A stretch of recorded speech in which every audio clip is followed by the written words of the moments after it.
The night started calm. Cameras caught Yandy sitting in her dressing room, scrolling through her phone, humming under her breath. Production had wrapped hours earlier, and most of the cast had gone home. But Mendeecees' black duffel bag sat on the counter, half-zipped, looking out of place. She hadn't planned to open it until her charger went missing. What happened next would send Atlanta's reality world into chaos. As Yandy pulled the zipper, a faint clink echoed. Inside, among folded shirts and a cologne bottle, something gleamed, a diamond ring, big enough to catch the overhead light. She froze. That wasn't just any ring. She knew that setting. She had seen it before. It was Erica's wedding ring. The same one Erica had cried about losing during last season's reunion taping. The one she swore had mysteriously disappeared from her hotel room in New York. For a long moment, Yandy didn't breathe. The room felt smaller, tighter. Her eyes darted around as if the walls themselves might be watching. Her pulse quickened, and her thoughts raced. Why was Erica's ring in Mendeecees' bag? When had he even seen Erica? She picked it up, the diamond catching the light like it was mocking her. Nah, she muttered, shaking her head. This can't be real. But it was. It fit the exact description Erica had given in interviews, the platinum band. The two side stones, the inscription inside that read Forever's Promise. She whispered to herself, Forever's Promise. Oh really? Her voice trembled, a mix of disbelief and rising anger. She dropped the ring onto the counter like it had burned her hand. The metal clanged against the surface, sharp and loud. That's when the cameras started rolling again. One of the producers, hearing the noise, poked his head in. Everything good, Jan? He asked. She stared at him, eyes wide, voice cracking. You tell me why my husband's carrying another woman's wedding ring. Within minutes, the hallway filled with crew members, whispering. Someone texted Erica. Someone else called Mendeecees. Phones started buzzing across Atlanta. By the time Erica picked up, Yandy was pacing, the ring clutched in her fist. Girl, you missing something? Yandy said, voice sharp and cold. Erica laughed, confused, until Yandy held the ring up to the camera. You mean this? Social media exploded within hours. Fans flooded Twitter with clips from the leaked footage.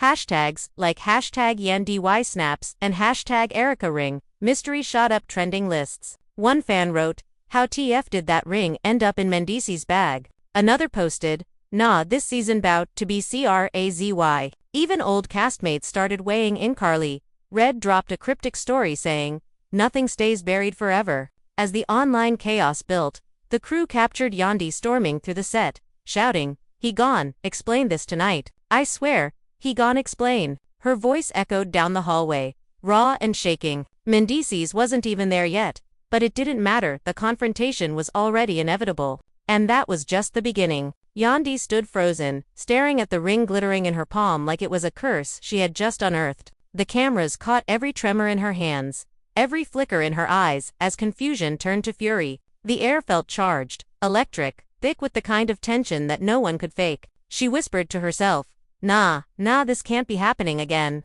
But deep down she already knew where there's smoke in Atlanta, there's always fire. Her phone buzzed, Erica's name flashing across the screen, almost like fate was taunting her. She let it ring twice before picking up. What's up? Erica's voice came light, casual, unaware. Yandy took a deep breath, her voice shaking but sharp. You still looking for that wedding ring you lost? A pause, silence on the line. Then Erica's voice dropped, curious. Why you asking? Yandy held the phone closer, her jaw clenched. Because I found it in my man's bag. The silence that followed was heavy. You could hear Erica's breathing change, a mix of disbelief and something darker. What? She snapped. Yandy laughed bitterly.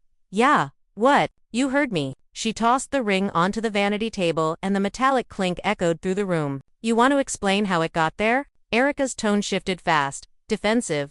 Girl, I don't know what game you playing, but that's not even funny. Yandy's voice cracked. I'm not laughing. She shouted, eyes wet, pacing the floor. Do you know what it feels like to see that thing? To see that promise that wasn't even mine, hiding with his clothes. She pressed her fingers to her temples, trying to calm the storm boiling inside her chest. Outside, the crew whispered like vultures circling chaos. Phones were out, lights flashing. Someone yelled for security because it was clear the scene was about to explode. Yandy slammed the phone down, her breathing ragged, and stormed out of the dressing room. Producers followed, cameras rolling, trying to keep up as she pushed through the hall toward the exit. A black SUV pulled up right on Mendeecees, stepping out. HoodieUpExpression.com, not knowing he was walking straight into a storm. Yandy's voice rang out, sharp as glass. You got something you want to tell me? He froze, scanning the chaos, confused. What's going on? He asked, his voice low. She held up the ring between two fingers. This, she hissed, was in your bag. He blinked, caught off guard, eyes darting from her to the cameras. What? That's not wait. Where'd you get that? She stepped closer, fire in her voice. Don't play dumb, Mendeecees. This is Erica's wedding ring. You think I don't know what it looks like? His voice stayed calm, but there was a nervous tremor under the surface. I don't know how that got there, I swear. Maybe somebody put it there. You know how these sets are. People messy. Yandy's laugh came out hollow, tired. Somebody put it there. Oh, so now we blaming the crew. Come on now. The crew stood still, pretending to stay out of it, but their cameras didn't blink. Every moment was gold. One producer whispered to another, "This is the scene of the season." Erica showed up 20 minutes later, her heels echoing like gunshots across the floor. She walked straight toward Yandy, her face unreadable, eyes hidden behind big sunglasses. "You called me, so I'm here. Where's this ring?" Yandy threw it at her feet, the sound sharp enough to slice the tension in half. "That yours?" Yandy said. Erica bent down, picked it up slowly, eyes locked on Mendeecees. "Yeah," she said quietly, "it's mine. The one I lost." Then she turned to him, voice tight, "So what's it doing in your stuff?" Mendeecees rubbed his temples, voice cracking slightly. "Look, I don't know. I haven't seen that ring before today." Erica scoffed, "Oh please. You expect us to believe that? It didn't just walk into your bag." Yandy folded her arms, her voice low. "You must think I'm stupid." The room buzzed with murmurs. Someone from the crew muttered, "This about to go viral." And they were right. By midnight, clips of the argument leaked online. Fans were dissecting every glance, every word. Hashtags like hashtag ring in the bag and hashtag YandyVs Erica were everywhere. One fan tweeted, "Not Yandy finding Erica's ring in Mendeecees' bag. ATL stay messy." Another wrote, "Erica's silence says it all." Inside the studio, Yandy turned away, tears brimming. "You had me out here defending you," she said quietly, her voice breaking. "You had me telling everyone we were solid." Mendeecees tried to reach for her hand, but she pulled away. "Don't touch me," she whispered. Erica sighed, still holding the ring, twisting it between her fingers. "You know what's crazy?" she said. "I always knew this ring would come back to haunt somebody. Just didn't think it'd be like this." Yandy's head snapped up. "What's that supposed to mean?" Erica smiled slightly. "I mean, I lost it after the reunion. Maybe it found its way to whoever needed it most." Yandy's face hardened. "Don't play games with me." Mendeecees looked trapped, glancing between both women. "I swear, I didn't." Yandy cut him off, shouting, "You didn't what? Look through your own bag." She threw her hands up. "You don't even realize how bad this looks." The argument spiraled, words flying like daggers. Erica finally threw her hands up, saying, "This ain't my mess anymore," and walked out, leaving the ring on the floor once again. Yandy stood still, shaking her head. "This isn't over," she muttered. Later that night, as the cameras followed her to the parking lot, she looked directly into the lens and said, "He better have an answer, because right now, I don't trust nobody." Social media kept the fire alive. Blogs posted slowed-down clips, analyzing Yandy's tone, Mendeecees' reactions, Erica's smirk. Even fans started picking sides, some saying Erica planted the ring to stir drama. Others claiming Mendeecees had been hiding something all along. Nobody knew the truth, but everyone wanted to. In the hotel room that night, Yandy sat on the edge of the bed, scrolling through the chaos online. Her phone wouldn't stop buzzing. Her mother called, her friends texted. One message read, "You good sis? Don't let them play you." She replied with one word, "Trying." Mendeecees came in quietly, closing the door behind him. He sat across from her, his expression tired. "Can we talk?" he said softly. She didn't look up. "Talk about what?" He hesitated, then said, "About how that ring got there." She finally looked at him, eyes cold. "So tell me, how?" He rubbed the back of his neck. "I really don't know. Maybe when I was helping Erica move her stuff from her car last month, it slipped in my bag. She was crying that day, said she lost something valuable. I didn't even look." Yandy's eyes widened. "So you were with her last month?" He flinched. "It wasn't like that," he said quickly. "She was at the studio, needed help. I was just being nice." She stood up, voice rising. "You don't just accidentally carry another woman's wedding ring around for weeks." He sighed. "Yandy, please, you know how this life is. Everything gets twisted. I swear, I didn't mean for any of this to happen." She shook her head, tears falling. "Nah, You meant to keep me looking stupid. That's what you meant. Outside, thunder rolled over the Atlanta skyline, lightning flashing as if the city itself mirrored her anger. The crew captured it all from outside the window to silhouettes.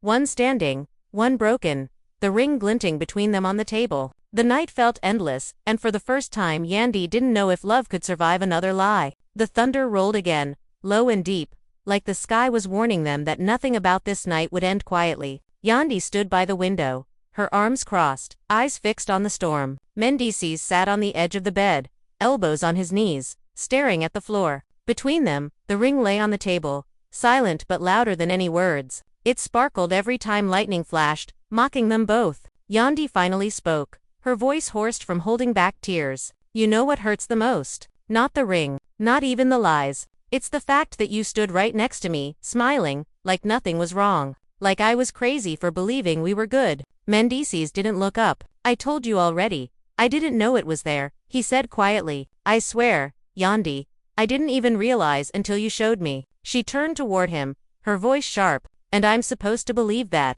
I'm supposed to think a whole diamond ring just fell into your bag by accident? You think I'm dumb? He ran a hand over his face, tired. I think you're angry. And I get that. But please, don't make it something it's not. Yandy laughed bitterly, shaking her head. You don't get to tell me what this is. You walked me through hell and told me it was home. You had me defending you to everybody. Now I find this and I'm supposed to stay calm. She walked closer, her eyes full of fire. You disrespected me. Again. He finally looked up, his own anger flickering through. Why you always gotta think the worst of me? You know how many people love to see us fall apart? You feeding right into that? Don't you dare put this on me, she snapped. You the one with secrets in your bag, not me. She grabbed the ring and held it up. This right here is proof something's not right. And until you tell me the truth, I'm done talking. She started to walk away, but Mendeecees stood and caught her arm. Stop, he said softly. Just listen for 1 second. She turned, eyes cold. Say it quick. When Erica came to the studio, she was crying, saying she lost everything, her ring, her trust, her peace. I helped her look for it. Maybe it got mixed in my stuff. I didn't notice. That's it. I was just helping. Jan. She stared at him, searching for any flicker of truth in his eyes. And you didn't think to tell me that part before? He hesitated. I didn't think it mattered. Yandy's laugh was sharp and painful. Oh, it matters. Everything you hide matters. She pulled her arm away. You know what? I don't even care anymore. Let the world see who you really are. She stormed out, slamming the door so hard the lamp on the nightstand shook. Mendeecees sat back down, rubbing his temples. Outside, the cameras were waiting. He knew she was about to make this public. Within hours, she went live on her phone, sitting in her car under the rain. Her eyes were red, her voice breaking. Sometimes, you give everything to someone, and they still make you feel like you're not enough, she said. Comments poured in instantly, thousands of fans watching. I'm not here to bash nobody, she continued. But finding another woman's ring in your husband's bag, that's not a mistake. That's a message. In another corner of the city, Erica watched the live from her own phone, half in disbelief, half smirking. She poured herself a drink and whispered, so it begins. Her friend, off camera, said, You gonna tell her the truth? Erica looked up, her voice cool. Truth's too boring. Let them think what they want. The next morning, social media was on fire. Gossip blogs uploaded clips from the live. Yandy breaks down over shocking discovery. One headline read, another shouted, Love and hip-hop marriage in danger after ring scandal. Memes flooded timelines. Some mocking, some supportive, all obsessed. At the apartment, Mendeecees scrolled through his phone, watching the chaos unfold. His face tightened. He called Yandy. She didn't answer. He texted instead, We need to talk. This got out of hand. No reply. An hour later, he showed up at her studio. She was inside, recording a new skincare promo, pretending everything was fine. The crew went silent when he walked in. She didn't even look up. We really doing this in public? He asked quietly. She finally turned, her voice calm but cold. Public is where you left it, so that's where I'll keep it. He took a step closer, lowering his voice. Can we please talk without cameras? She crossed her arms. Why? You afraid of the truth getting out? The room went still. Even the lights seemed to hum quieter. He said, I'm afraid of losing you over something that's not even real. Her jaw tightened. Then prove it. How? Find out how that ring got there. Show me receipts. Talk to Erica. Make it make sense. He nodded slowly. Fine. I'll talk to her. She scoffed. Oh, I bet you will. Later that evening, he met with Erica in a small cafe on the south side. She wore sunglasses, even indoors, sipping iced coffee like nothing was wrong. When he sat down, she smiled. So, how's the happy home? Stop playing, Erica, he said, his voice low. You know what this is about. She tilted her head. The ring. Yeah, the ring. How did it end up with me? Erica leaned back, smirking. Maybe it followed you. He sighed. Erica, please. I'm serious. You got Yandy crying online, people dragging me, and I don't even know what's true anymore. Her expression softened slightly. Fine. Maybe I left it in your car that day. I was a mess. I don't even remember half of what I said or did. I didn't mean for it to blow up like this. So you admit it? He asked. I'm saying it's possible, she replied. But if you tell her that, she's not gonna believe you anyway. He frowned. Why not? She smiled faintly. Because it's more fun for her not to. He leaned back, staring at her. You still love the drama. Huh, it's what pays the bills, she said, standing up. Good luck, Mendeecees. You'll need it. When he got home that night, Yandy wasn't there. Instead, there was a note on the counter. It read, I need space. Don't call me until you've figured out who's lying, you or her. He crumpled the note in his hand, sinking onto the couch. The ring was gone from the table. Over the next few days, everything blurred together. Paparazzi outside, producers calling nonstop, fans tagging him in every messy post. One morning, he woke up to a headline that said, Yandy files for separation amid cheating rumors. It wasn't true, but by then, truth didn't matter. She had gone to stay with her cousin uptown. Every night, she scrolled through comments, some calling her strong, others calling her dramatic. She hated that strangers were choosing sides in her pain. One night, she got a message from an unknown number. It said, check your DMs, you deserve to know the truth. She hesitated, then opened her messages. Inside was a photo, blurry, clearly taken months ago, but it showed Mendeecees sitting in his car. And beside him, Erica leaning in close, laughing. Yandy stared at it for a long time. Her hands shook. Then she whispered, so this is what we doing now. The next day, she went back on live. This time calm, collected, but dangerous. I'm done crying, she said. I'm done wondering. People show you who they rue, just gotta believe them. I've believed in love, in loyalty, but maybe those things don't exist anymore. Fans flooded the comments again. Sis, speak your truth. We got your back. Men always lying. The chat flew so fast, the screen froze. Back at his apartment, Mendeecees watched the live with his head in his hands. He muttered, this is getting out of control. His phone rang. It was Erica again. He ignored it. He called Yandy instead. This time, she answered, but her tone was flat. What? Please, can we talk face to face? For what? Because I got proof. There was silence. Then she said, where? The park. The one by the bridge. Sunset. She showed up just as the sky turned orange. He was already there, holding his phone. She crossed her arms. This better be good. He held up a voice memo. Listen. Erica's voice played through the speaker. Girl, I can't believe how easy it was to get under her skin. All I did was leave that ring in his bag, and boom. Instant chaos. You know they'll eat this up next season. Yandy's breath caught. She admitted it. He nodded. One of the producers sent me this. She was bragging about setting it up. Yandy covered her mouth, her eyes watering. So this was all for a storyline. Yeah, he said softly. They wanted ratings. She wanted attention. And we got caught in it. She looked down, shaking her head. I don't even know what to say. He took a step closer. Say you'll come home. She hesitated. I want to believe you, I really do. But after everything, then let me earn it back, he said. No cameras, no show, just us. She looked up at him, tears finally falling. You really hurt me.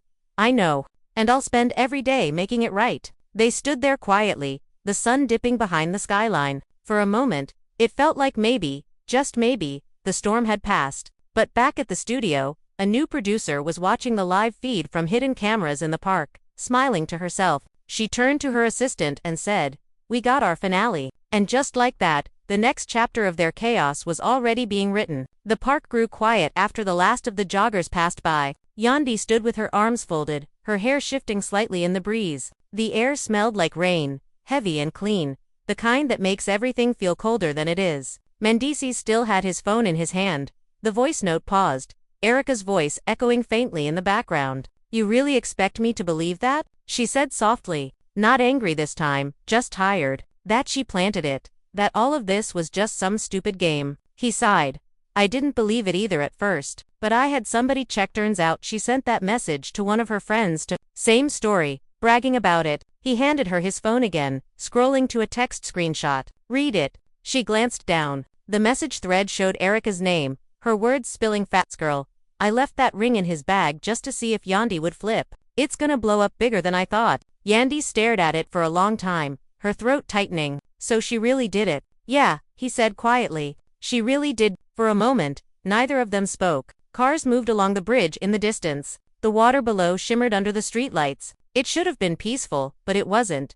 You know what's crazy? Yandy said finally, looking away. Even after seeing that, I still don't feel better. Because you let it happen. You let her get that close. You didn't stop her. You didn't notice. You didn't protect what we had. He nodded slowly. You're right. I didn't. I should have kept my distance. I should have seen it coming. He rubbed the back of his neck. But I wasn't thinking like that. I thought I was helping someone out. I didn't realize what it would cost. It cost us, she said. You can't just fix that with a sorry. I'm not asking you to forgive me tonight, he said. I just want you to know the truth. She let out a shaky breath, hugging herself against the cold. Truth don't heal everything. Sometimes it just makes you see how deep the damage goes. He looked at her then, really looked her red eyes, her trembling lip, the exhaustion behind the strength. You think we're done? He asked quietly. She didn't answer right away. I don't know, she whispered. I just know I'm tired of trying to rebuild something that keeps breaking. They stood there until the wind picked up, carrying the smell of wet grass and something faintly sweet, like jasmine. When she finally turned to leave, he reached for her wrist. Gentle. Let me walk you to your car. You don't need to. I want to. They walked in silence. When they reached her car, she stopped, leaning against the door. You should have told me the truth sooner, she said. I was scared, he admitted. Of what? Of losing you. She gave a small, sad smile. You lost me the moment you made me doubt you. She got into the car and closed the door softly. He stood there watching as she started the engine, her headlights sweeping across the trees. She didn't look back when she drove away. The next few days were quiet. No calls, no texts. She threw herself into work, meetings, emails, anything that filled the silence. Every night, she'd scroll through her phone and hover over his name but never press it. One evening, her friend called, voice gentle. You okay? Not really, Yandy said. You gonna forgive him? I don't know. I don't even know what forgiveness looks like anymore. Maybe it's not about him, her friend said softly. Maybe it's about letting yourself stop hurting. She didn't answer, but the word stayed with her. Meanwhile, Mendeecees tried to keep things together at home. The kids asked when mommy was coming back, and he never knew what to say. He told them she was working, just working, and they nodded because kids always believed the easiest version of a story. One night, he sat on the couch staring at their last family photo, smiles that looked real, arms wrapped tight. He picked up his phone again and recorded a message he didn't send. I miss you, he said quietly into the mic. I miss how we used to laugh at dumb things. I miss knowing we were okay. I don't care about the cameras, the noise, the people talking. I just want us. The next morning, Yandy found flowers at her doorstep. No note, just a small velvet box with the ring inside, the same one Erica had planted. But this time, the ring had a tiny tag attached that read, "We can start over if you want." She stared at it for a long time before setting it aside. Her phone buzzed again, Mendeecees calling. She almost declined, but answered anyway. His voice was soft. I know you said you needed time, but I just need to hear your voice. She didn't say anything. I'm not asking for another chance tonight, he said. Just a conversation. Dinner, coffee, whatever you want. No pressure. She closed her eyes, thinking. Part of her wanted to hang up, but another part, the one that remembered the years. The kids. The love before the Mendeecees. One conversation, she said. That's all. They met at a small restaurant off Edgewood, a place they used to go before everything got complicated. The lighting was dim. The air smelled like garlic and lemon. He was already there, nervous, hands clasped on the table. When she walked in, he stood. You look beautiful, he said quietly. She gave a polite nod, sitting across from him. For a while, they just ate in silence. He finally said, I've been thinking a lot about how easy it is to lose sight of what matters. I got caught up in fixing everything around me and forgot to protect what was right in front of me. She looked at him. So what now? He swallowed hard. I'm willing to do whatever it takes to earn your trust again. Therapy, honesty, space, whatever you need. She leaned back, studying him. And what if I don't believe in second chances anymore? He nodded. Then I'll still keep showing up until you do. She exhaled slowly. You really think love can survive everything? Not everything, he said, but it can survive what it's willing to fight for. They sat in silence again, but this time it wasn't angry. It was cautious, fragile, like something small trying to heal. When the waiter brought the check, she said, I'll pay for my half. He smiled faintly. Old habits die hard. Huh. Just making sure no one thinks I owe them anything, she said, a hint of humor finally slipping through. They walked outside together. The night was calm, the city glowing in soft orange light. He asked, You want me to drive you home? No, I'm good, she said, then paused. But thank you. He nodded, watching her leave, a small flicker of hope in his chest. The next morning, she found herself replaying the conversation in her mind, his voice, his eyes, the way he didn't try to force anything. Maybe that was growth. Maybe it wasn't enough. But it was something. Days passed. They talked again, slowly, cautiously. Short calls turned into longer ones. Silence turned into shared laughter again. Not constant, but real. He showed up for the kids, for her family events, quietly, respectfully. He didn't push. One evening, as they stood outside after a family cookout, he looked at her and said, You think we'll ever be us again? She looked up at the stars and said, Maybe, but I don't want the old us.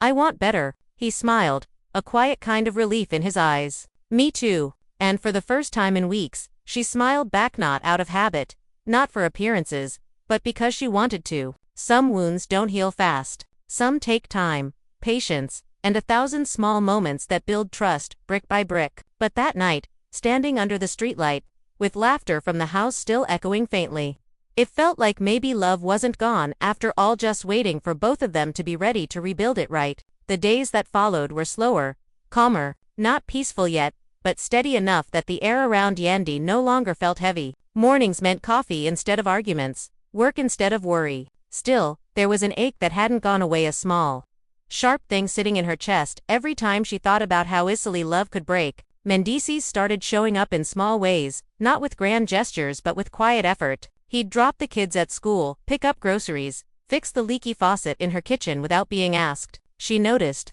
She didn't say much about it, but she noticed. One afternoon, she came home and found a photo album sitting on the counter. No note, just the album. When she opened it, it was full of printed pictures, old ones, family vacations, birthdays, behind-the-scenes moments they'd forgotten. Near the end was a new page, an empty frame with a handwritten caption under it that said, For what comes next. She closed the album slowly, her throat tight. Later that evening, he called. Did you see the album? Yeah, she said quietly. That was nice. He hesitated. You sounded surprised. Because I was, she admitted. I forgot what it felt like when things weren't complicated. Maybe we can get back there. Maybe, she said, but not by pretending nothing happened. I'm not pretending, he said softly. I'm learning. There was a pause. Then she said, Good, because I'm not the same woman I was before all this. I know, he said, and I don't want her back. I want the woman who's standing in front of me now. It was quiet after that, comfortable.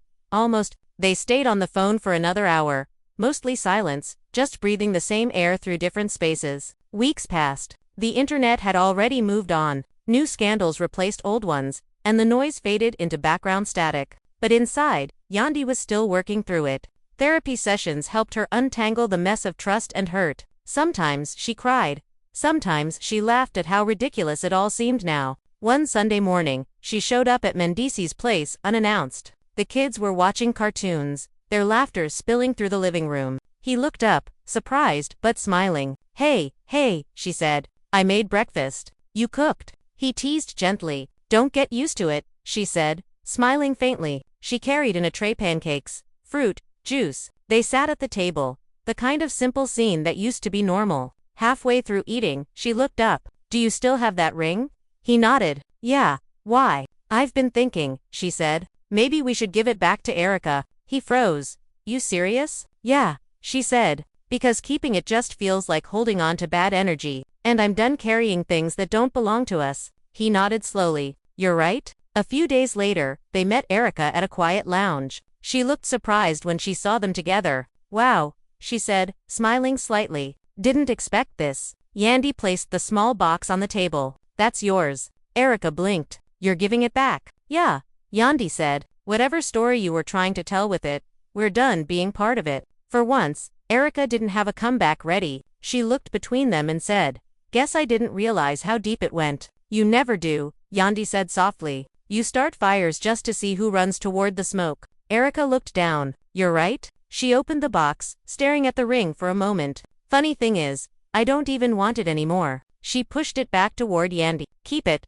melt it down, throw it away. I'm done with it." Yandy stared at the ring, unsure. "No," she said finally. "You take it, end the circle." Erica sighed, nodded, and slipped it into her bag. "I'll handle it." She stood, looked at both of them, and said quietly, "I hope you two make it." Real talk. After she left, Mendeecees exhaled, long and slow. "That was weirdly peaceful." "Yeah," Yandy said. "Growth looks weird sometimes." They walked out together, the city lights soft against the night. For the first time in months, Yandy felt lighter. Not fixed, not perfect, just lighter. That night, sitting on the couch, she turned to him and said, "You know what I realized? Forgiveness isn't one big thing. It's a bunch of small choices. Every day, you choose to stay instead of walk away." He smiled. "So you choosing me today?" She nodded, double quotes for now. "Yeah, tomorrow, we'll see." He laughed quietly. "I'll take it." They fell into silence again, but it wasn't the cold kind anymore. The house felt full, like it used to. Time kept moving. They rebuilt slowly date nights, therapy, family dinners. Every now and then, she'd catch him watching her with that look that said he still couldn't believe she was there. And maybe that was the point. Some loves don't need to be perfect. They just need to be patient. But life has a way of testing peace. One afternoon, Yandy was at a charity event downtown, speaking about mentorship programs. Midway through her talk, her assistant slipped her a note. "Urgent. Call home." Her stomach sank. After the event, she called immediately. It was meant. His voice was tense. "You might want to sit down." "What happened?" "Someone broke into the house." Her heart dropped. "What?" "Don't panic," he said quickly. "Nobody was home, but they took some things. Jewelry, cash, electronics, and the safe." "The safe?" "Yeah, the one with our papers, and some old stuff." She went silent. "Did it have he said. The album he'd made for her, the one that had their memories and the empty frame marked for what comes next. It was gone." She sank onto a chair, voice trembling. "Why would anyone take that?" "I don't know," he said quietly. "But whoever it was, they knew what they were looking for." The police came, dusted for prints, asked questions. Neighbors said they saw a black sedan parked across the street that afternoon, tinted windows, no plates. Nobody saw who got out. The next morning, an anonymous envelope showed up at her office. Inside was a single photograph, the missing album, lying open on a wooden table, that empty frame still blank. On the back of the photo, a handwritten note. "Some stories never end." Yandy stared at it, a chill running through her spine. She called Mendeecees immediately. "You're not gonna believe this," she said. He drove over, within the hour. When he saw the photo, his jaw tightened. "Who would do this?" "Someone who wants to remind us we're still being watched," she whispered. He frowned. "Erica." "No," she said slowly. "She's too proud to be sneaky like this." He looked at the photo again. "Then who?" She shook her head. "I don't know, but whoever it is, they're not finished." The camera flash, the handwriting, the timing, it all felt deliberate, personal. The piece they'd worked for suddenly felt fragile again, like glass under pressure. That night, she couldn't sleep. She sat by the window, the city lights flickering against the glass. Mendeecees came up behind her, placing a hand on her shoulder. "We'll figure it out," he said softly. "Promise. Promise." But as she leaned against him, her eyes stayed on the photograph lying on the coffee table, the one reminder that every time she thought the past was gone, it found a way back in, and deep down, she knew this wasn't over. The morning after the photo arrived, Yandy called the security company and asked for a full audit. The tech on the line sounded careful, professional, the way people do when they know a caller is shaken. He promised to send someone by noon. She hung up and checked the doors again anyway, even though the locksmith had already replaced the deadbolt. It didn't matter. Her hands needed something to do. Mendeecees walked through each room with his phone flashlight, looking for what the police might have missed. He examined the window frames, the back door hinges, the patio gate. The latch on the side entrance had faint scratches, like someone had tested it before the actual break-in. He crouched, tracing the marks with his thumb. "This wasn't random," he said quietly. "They've been here before. Maybe a delivery guy," Yandy said, "or a contractor from months ago." Her mind jumped through every person who had crossed their threshold in the past year. Makeup artists, photographers, a repairman who fixed the dryer, a neighbor who dropped off cookies at Christmas. Anyone could have seen the safe. Anyone could have noticed the camera angles and blind spots. The security tech arrived right at noon, a compact man with steady eyes and a rolled case of tools. He introduced himself as Keith, then set up a tablet at the dining table. "I'm going to pull your system logs," he said. "If anyone tampered with cameras or sensors, we'll see it." He plugged in and scrolled. Green timestamps flickered across the screen. He pointed at a gap on Tuesday afternoon. "There," he said. "Your side yard camera went offline for 9 minutes. The front door cam also dropped for 2 minutes, then came back." He frowned. "That's unusual. Someone either jammed the signal or knew where to stand." Yandy felt that small, sharp ache return. "Can you tell exactly where they stood? We can triangulate signal strength, but there's an easier test," Keith said. He stepped onto the porch and waved a slim device near the new doorbell camera. The tablet lit with a heat map. "See that? There's a zone right here where Wi-Fi falls off for a few feet. It's narrow. Someone found it." "How would they know to look for that?" Mendeecees asked. "They'd have to test it," Keith said. "Come by more than once. Practice." He pointed toward the sidewalk. "If you have neighbors with exterior cams, we should ask to pull footage for the last 2 weeks." They crossed the street to the brownstone with the manicured hedges. The owner, a retired teacher named Miss Evans, recognized Yandy from community events and invited them in. "I saw the police cars yesterday," she said. "I'm so sorry." She led them to her living room monitor and clicked through a calendar. "I keep everything backed up, just in case." The camera view showed the curb in front of Yandy's place. Nothing at first. Then on Monday afternoon, a black sedan rolled into frame. Idled, slid forward, backed up again, like the driver couldn't make up their mind. The windows looked dark. The plate was obscured by glare. "Can you play the earlier days?" Mendeecees asked. Miss Evans clicked back to the previous Thursday. The same sedan appeared. Same time of day, pulling up for barely 30 seconds before moving off. "They were scouting," Yandy said. "Pause it right there," Mendeecees said, leaning closer. "That sticker in the corner of the back window. You see that?" Miss Evans squinted. "Could be a parking permit, or a gym decal," he said, "or a studio lot pass." They thanked her and returned home. Mendeecees pulled up his phone contacts and called a friend who knew a guy in parking enforcement. "I need a favor," he said. "I got a partial on a black sedan with a square decal in the back window and probably tinted plates. Can you run patterns for that make on our block last week?" He listened. "I owe you." While they waited, Yandy took out the envelope again. The photograph bothered her. The wooden table under the album had a distinctive grain, wide pale ribbons cut with darker lines. The edges showed tiny knife marks, like someone had chopped vegetables on it. She zoomed in. Near the lower corner, a sliver of blue cloth peeked into frame. A napkin or towel. She tried to place it, failed, then called her assistant. "You remember that pop-up cafe on Edgewood with the reclaimed wood tables and blue napkins?" she asked. Her assistant said yes immediately. "Can you send me a picture of their tables?" The assistant texted back a photo 5 minutes later. Similar, but not exact. The grain ran a different direction. The napkin was brighter. She set the phone down and let her mind sift. The kitchen islands at a few friends' homes. A studio break room. A community center table. A florist shop workbench with blue shop rags. None of them matched, but the idea of a place where someone would put an album on a table and photograph it started to narrow. Mendeecees' contact called back. "Got something," his friend said over speaker. "Black sedan matching your description, hit a private garage 2 blocks from your place 3 times in the past 10 days. The sticker looks like an old membership tag for a boxing gym on Haynes Street." "I know that gym," Mendeecees said. "I trained there a few summers ago." He glanced at Yandy. "The manager hates cameras. He won't hand over footage for cops unless there's a warrant. But he'll talk to me." They drove over. The gym smelled like rubber mats and metal chalk. Music low. Jump ropes snapping the floor. The manager, a broad-shouldered man with kind eyes, broke into a smile when he saw Mendeecees. "Been a minute," he said, slapping his shoulder. "You back to work?" "Trying," Mendeecees said. "Listen, I need to ask about a car. Black sedan, old member sticker." He described the plate frame and the dull scuff on the bumper they had noticed in Miss Evans's video. The manager nodded slowly. "Sounds like Trent's car. He quit last year. Used to come in late afternoon. Quiet type." "Trent, who?" Yandy asked. "Trent Mallory," the manager said. "Worked freelance around town. Ran deliveries. Did light moving for people. Sometimes crewed for small video sets." "Why?" Yandy's stomach tightened. A freelancer. Someone who would have a reason to be in and out of homes. studios, production spaces, someone who could notice a safe,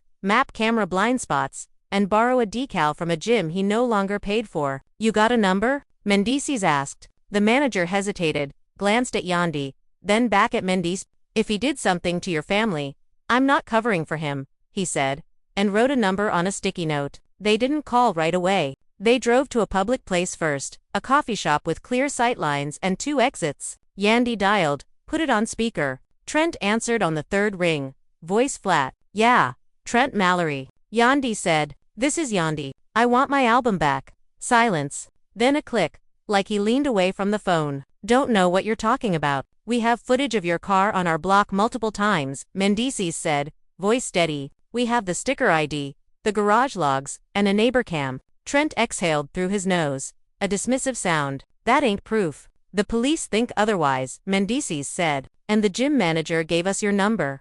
A beat. Then, softer, like he'd shifted from bluff to calculation, Trent said, "What do you want?" "The album," Yandy said, "and the safe." Trent laughed once. "You think I lugged a whole safe? Get real." "You didn't take it alone," she said. "Somebody drove. Somebody carried. You parked where the side camera drops. You tested the blind spot. You knew our routines. You knew what to grab." Another pause. When he spoke again, his voice lost its edge. "I didn't mean to mess up your head," he said. "I just needed cash." "It wasn't personal." "It is now," Mendeecees said. "You're not getting the safe," Trent said. "That's gone. But the book, I can find it." "Where?"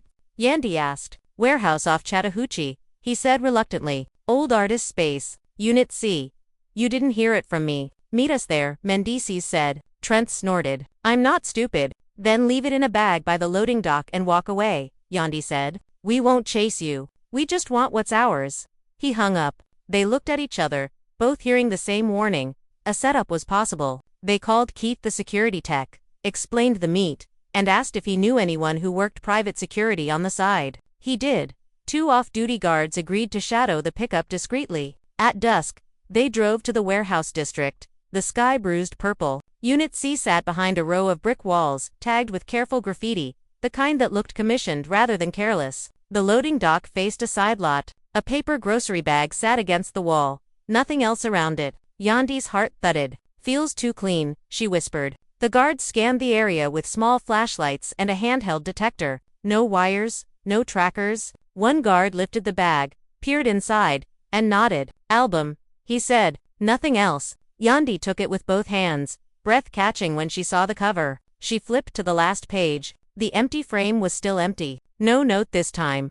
No threat. She traced the caption he had written weeks ago. "For what comes next, we go home," Mendeecees said. "We bolt the doors, add cameras, and start fresh." She nodded, hugging the album to her chest like a rescued animal. "We go home." When they pulled into the driveway, Keith was there again, installing an additional camera above the side gate and a motion strip near the back windows. He showed them how to arm a panic mode that would ping both their phones and the alarm company with a single tap. "Also," he said, "I set up a decoy camera, looks real, does nothing. Thieves waste time trying to block it while the real ones keep recording." After he left, they sat on the floor with the album between them. The kids were asleep. The house finally felt like a house again, not a crime scene. She turned the last page and slid a new photo into the empty frame, a simple shot from the cookout. The 2 of them outside under the streetlight, heads tilted toward each other. Not perfect, but present. She wrote under it in neat letters, "Still here." For a while, neither of them spoke. Then she said, "I don't want to live scared." "We won't," he said. "And I don't want to live in a story other people write for us," she said. "Not producers, not thieves, not strangers. We won't," he said again. "We write this one."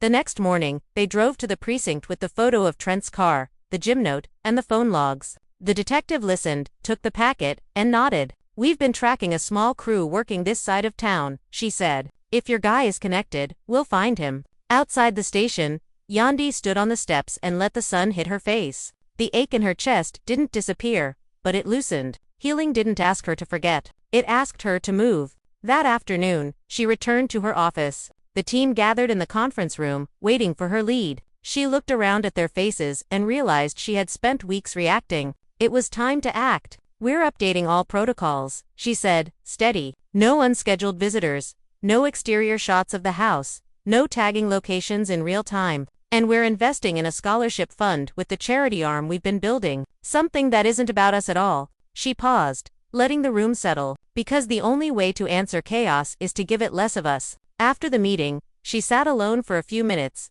then pulled out her phone and typed a message to Mendeecees. "Thank you for standing next to me," it read. "I noticed," he replied a minute later. "I'm not moving," he wrote, "unless it's toward you." That night they ate on the patio. Nothing fancy. Pasta, salad, cold tea. The air felt lighter. Crickets started up in the hedges. A siren wailed somewhere distant and then faded. He reached across the table and took her hand, not asking for permission as much as offering a promise. She didn't pull away. "You know what kept me awake?" she said after a while. "Not the ring, not the break-in. It was the thought that we might let fear decide who we are." "Fear got its time," he said. "It doesn't get our future." She nodded. "Then tomorrow we take the kids to the park. No phones, no photos. Just us. Deal," he said. Later, when the house went quiet, she opened the album one last time and looked at the new photo. Still here? The words didn't pretend to be forever. They didn't need to. They were enough. A week passed. The detective called to say they had recovered part of the stolen property in a storage locker 2 miles away.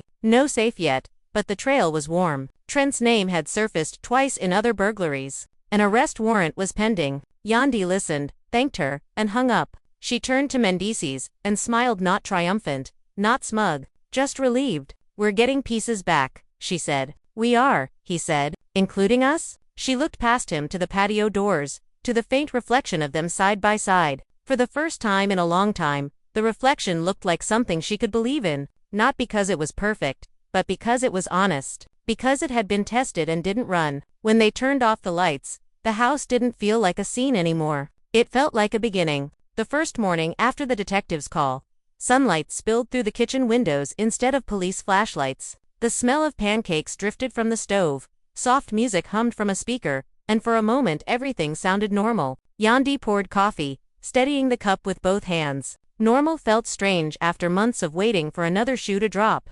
Mendeecees came in quietly, kissed her temple, then poured his own coffee. "They'll catch him," he said. "And even if they don't right away, he's already running scared." She nodded but didn't answer. She watched the kids arguing lightly over syrup, their voices blending with the music, and thought how easily peace could vanish again if she let fear live rent-free. After breakfast, she drove to her foundation's office. The staff had prepared a small press event about a mentorship launch. Cameras flashed when she walked in, but for the first time in a long time, she didn't flinch. She spoke clearly, thanking the community, talking about growth, second chances, and how people could rebuild even after being broken. Everyone applauded, thinking she was just referring to her charity work. That night, she found Mendeecees in the backyard, fixing a loose light over the patio. "It's nice," she said, "seeing you care about little things again." He looked down from the ladder, smiling faintly. Little things add up. Later, they sat outside with tea, the sky deep blue stars, faint behind the city glow.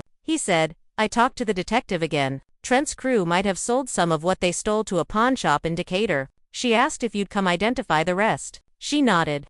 "Yeah, let's just get it done." The next morning, they drove to the shop, a low building with barred windows and a chime that rang when they walked in. The owner recognized the detective's card and unlocked a back cabinet. There was the silver jewelry box that used to sit on their dresser, the small gold chain from their anniversary, a pair of kids' bracelets. No safe, no cash, but pieces. Yandy picked up the bracelets, her voice soft. "They made these at summer camp, remember?" He smiled. "Yeah, our daughter said hers was the prettiest." The owner handed her a form to sign, then left them alone a minute. She looked around at shelves of forgotten lives, rings, watches, guitars. "It's crazy," she said. "Everything has a story before it ends up here." He said, "Not everything stays lost though." She met his eyes and nodded. Maybe that's the lesson. On the drive back, rain started again. Gentle, rhythmic. Not the angry kind that comes with lightning. She rested her head against the window and watched the city blur. Over the following weeks,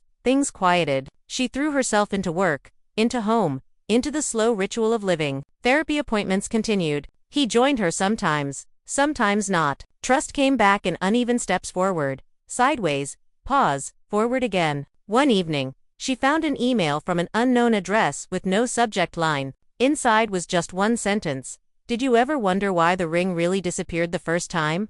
Attached was a single photo, grainy old, showing Erica at a jewelry counter. someone beside her whose face was half turned away but vaguely familiar. She stared at it until her eyes hurt, then called Mendeecees. He answered on the second ring. "What's wrong?" "Check your email," she said. Minutes later, he breathed out hard. "You think it's real?" "I don't know, but it feels like someone's trying to start it all over again." "Block the address," he said. "Don't reply." She did, but the image stuck in her mind. She told herself it was old, irrelevant. But that night she dreamed of glass counters and hands reaching for something shiny, only to lose it again. By morning, she'd decided she was done letting ghosts stir her up. She deleted the picture, emptied the trash folder, and said out loud, "We're not doing this anymore." The following weekend they drove out of Atlanta to a lake house borrowed from a friend. No cameras, no signal, just trees, water, and quiet. The kids fished off the dock, their laughter echoing across the still surface. Yandy sat in a deck chair, watching the sunset stain the water gold. Mendeecees joined her, placing a blanket around her shoulders. "Feels good to breathe," she said. "Yeah," he said. "We needed this." After a long silence, she asked, "Do you ever think we'll stop looking over our shoulders?" He thought for a moment. "Maybe not completely, but we'll stop letting the past drive." She smiled. "I can live with that." That night, while the kids slept and the crickets hummed, they sat by the fire pit. The light flickered on their faces, soft and warm. She turned toward him and said quietly, "We survived a lot." He nodded. "Yeah, and we're still standing." She leaned her head against his shoulder. Maybe that's enough. For once, he didn't try to promise forever. He just held her there, the flames crackling, the night wrapping around them like calm after a long storm. When they came back from the lake house, Atlanta looked different. Not because the skyline had changed, but because the noise didn't feel so heavy anymore. The traffic, the constant movement, the cameras that used to make Yandy tense, all of it just felt like background sound instead of a warning. The first thing she did was open the windows, let the house breathe. The air smelled faintly like dust and something sweeter underneath. Maybe from the candle she had forgotten to put out weeks earlier. Mendeecees carried in the bags while the kids ran to their rooms, shouting about what they were going to tell their friends at school. For a while, it almost felt like the kind of peace they used to dream about. The detective called 2 days later. "We've got him," she said simply. "Trent Mallory was picked up near Decatur. He had some of your documents in his vehicle. We're recovering the rest." Yandy closed her eyes and exhaled. "Thank you," she said quietly. "We'll need you to come by tomorrow," the detective said. "Some papers might require verification, and you'll want to file for property release." When she hung up, Mendeecees looked at her from the couch. "It's done. It's done," she said. He smiled faintly. "You okay?" "Yeah," she said. "For the first time in months, I think I am." The next morning, they went together. The police station smelled like paper and coffee. The detective met them in a side office, laid out folders, jewelry boxes, and 2 small evidence bags. "This was in the trunk," she said, sliding them forward. One bag held a silver watch, the other a folded page from their old album torn from the middle. The caption half-ripped but still readable, "For what comes next." Yandy stared at it. He tore it out, probably grabbed whatever he thought might have value, the detective said. "But it's yours again now." Outside, the sun was high, the air warm. Mendeecees walked with his arm around her shoulders. "You think we should frame it?" he asked, half joking. She laughed softly. "Maybe. A reminder we made it out." They spent the afternoon running errands, buying groceries, picking up school supplies, talking about mundane things that suddenly felt like blessings. At home that evening, she taped the torn page back into the album with clear strips, smoothing the edges with her fingertips. It didn't fit perfectly, any more the tear-line jagged, the paper crisp, but it was there. The next few months passed quietly. Their foundation grew, the kids thrived, and work found its rhythm again. Every so often, someone online would bring up the ring scandal or the break-in, but Yandy learned to scroll past. She had no energy left for reliving. One Saturday, while cleaning the closet, she found an old velvet pouch tucked behind a stack of boxes. Inside was the fake ring Erica had once tried to use as a prop before the drama spiraled. She held it up to the light, cheap metal, dull stones, all performance. She smiled faintly and slipped it into a drawer instead of throwing it away. Not as a keepsake, just as proof that not every glittering thing deserves attention. Mendeecees walked in holding a hammer. "You hiding treasure." "Old lies," she said, closing the drawer. He smiled. "Leave them buried." That night, they sat on the porch again. The street was quiet except for a few distant voices and the hum of cicadas. She looked at him and said, "You ever think about how close we came to losing everything?" "Every day," he said, "but we didn't." No, she said. We didn't. And I think that means something. He nodded. It means we learned. She laughed softly. Learned what? That love's not a movie. It's maintenance. It's work. It's locking the door, showing up, and saying sorry even when you're tired. She looked at him, a small smile pulling at the corner of her mouth. Maintenance, huh? Yeah, he said. But I'd rather fix this house with you than start a new one with anyone else. The porch light flickered. Somewhere in the distance, a siren wailed, then faded into silence. She leaned her head on his shoulder and whispered, "Still here." The next morning, she woke before everyone else. Sunlight pooled across the floor, painting the room gold. She made coffee and stood by the window, watching the world move outside, people walking dogs, buses rolling past, kids on bikes. Simple things, real things. She smiled to herself and whispered, "This is enough." When the others woke up, they made breakfast together. The kids spilled juice, argued about cartoons, laughed until they couldn't breathe. Mendeecees wrapped his arms around her waist from behind, chin resting on her shoulder. "What's next?" he asked. "Living," she said. Just that. Later that afternoon, she took the album down from the shelf and turned to the last page. The taped tear looked fragile but solid. She added one more line under the caption with a pen. "For what comes next, we're ready now." As the ink dried, she realized something she hadn't said aloud yet. It wasn't about trusting again. It was about not needing to be afraid of being broken. Because broken things, when mended right, don't go back to how they were, they become stronger.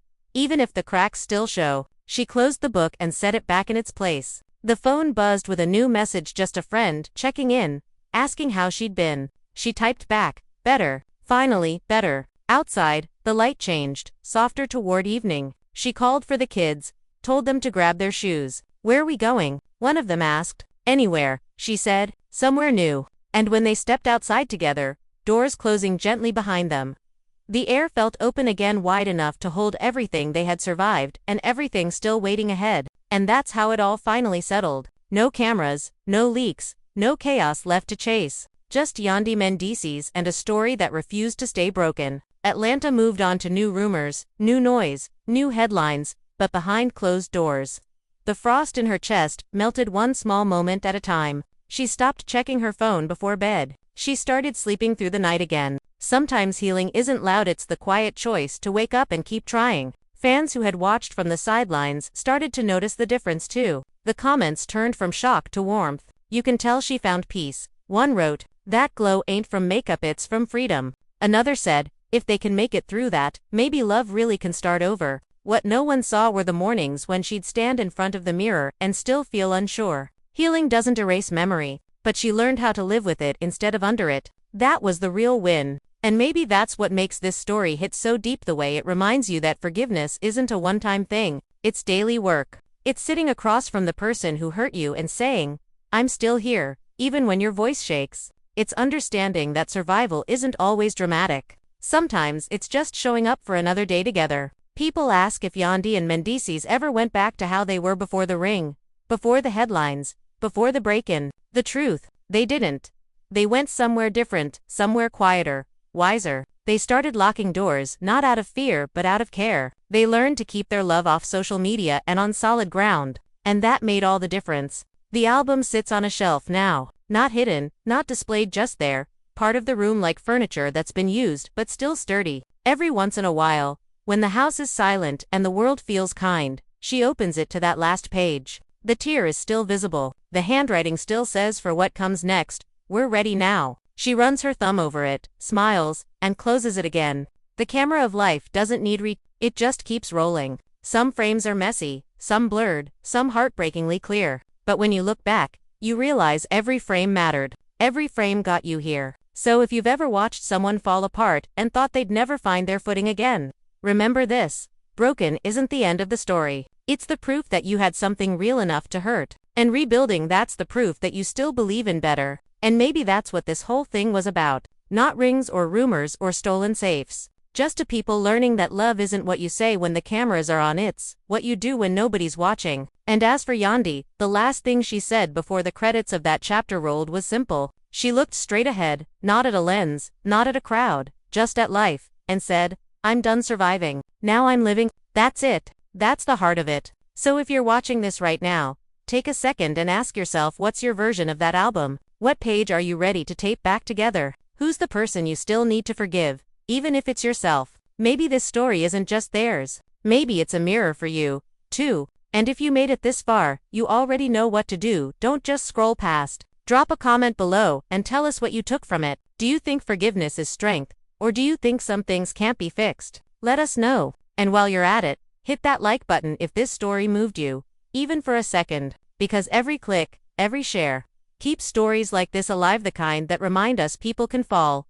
break, and still build again. Subscribe if you haven't already, because the next chapter in Atlanta's never-ending saga is coming soon. And trust me, you won't want to miss what's about to unfold. New faces, old flames, and a twist nobody saw coming. But for now, let's give Yandy her peace. She earned it. Fade out on the quiet hum of the city at night, porch light glowing, laughter faint in the background. And somewhere inside that house, between two tired but steady hearts, the story keeps breathing. Because sometimes, the real ending isn't fireworks. It's the sound of peace, finally staying. So now that you've watched it all unfold, you already know this story wasn't just about Yandy or Mendeecees or Erica or even Atlanta.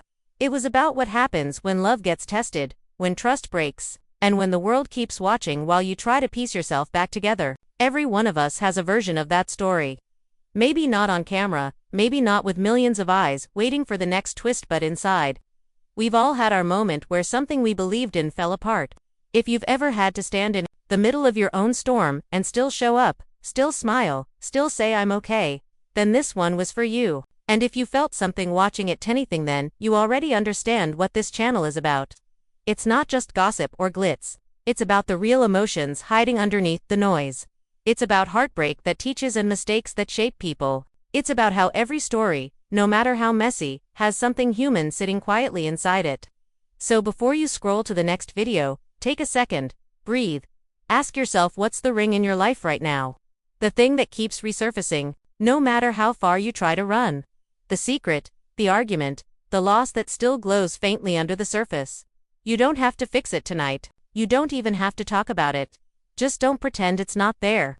Stories like Yandy's remind us that no one is immune to mistakes. We all get caught in something bigger than us, sometimes misunderstandings, betrayals, or even our own fear of being vulnerable again. And when it happens, you get two choices: hide or heal. She chose to heal. Not in one perfect moment, but through hundreds of small decisions that said, I'm still going. Maybe that's what you needed to hear tonight. And if it is, stay with us. This space is for you, the people who know that real life isn't neat. It's complicated and loud and beautiful in ways we don't always see right away. That's why we tell these stories. Not to judge, not to gossip, but to show what pain looks like when it's turning into power. So here's what I want you to do right now. First, hit that like button. Not for the algorithm, but because it's how you tell us you connected, that something in you recognized a piece of this. Every single like pushes this story further. Let someone else who's going through something see they're not alone. Then, subscribe. Not just because we've got more episodes coming though, you already know. The next chapter is about to flip everything upside down again. But because we're building a space where real emotions live alongside the drama, where you can comment your truth, argue, laugh, cry, and still leave feeling a little lighter. Subscribing isn't about numbers. Here it's about joining the kind of conversation that actually means something. And while you're at it, drop a comment below. Tell us what part of this story hit you hardest. Was it the moment Yandy found the ring? Was it the silence between her and Mendeecees when words stopped working? Or was it when she realized healing doesn't always look like winning, it just looks like breathing again?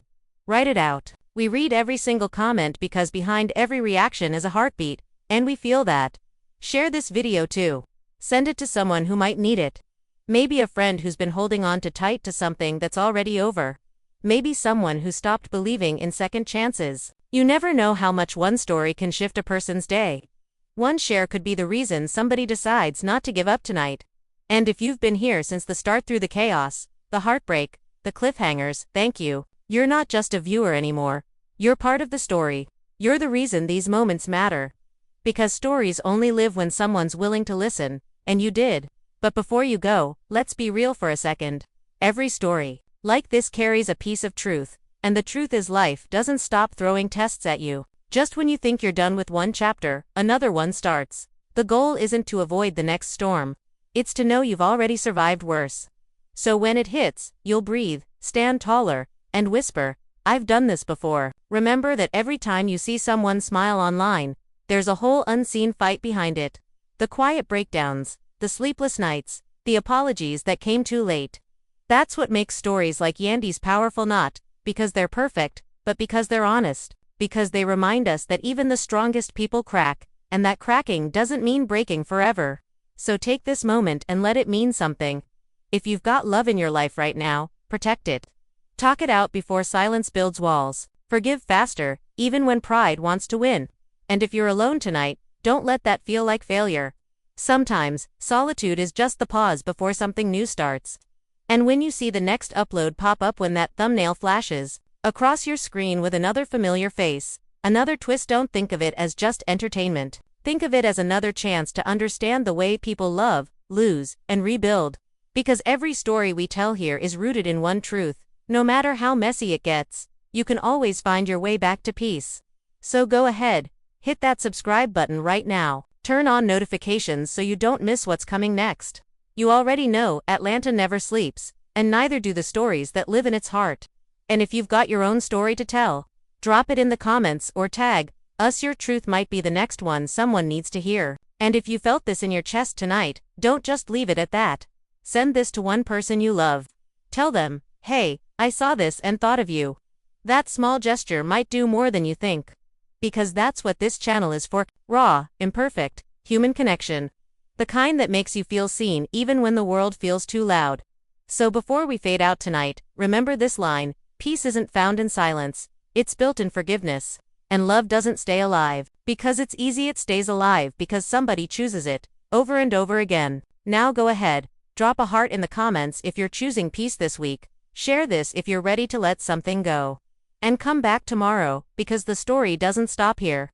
New faces, old wounds, and one confession that's about to set the whole city on fire. You think this was deep? Wait until you see what's next. This is Atlanta. This is life. This is love after the storm. Subscribe now because the next chapter starts the moment you hit play.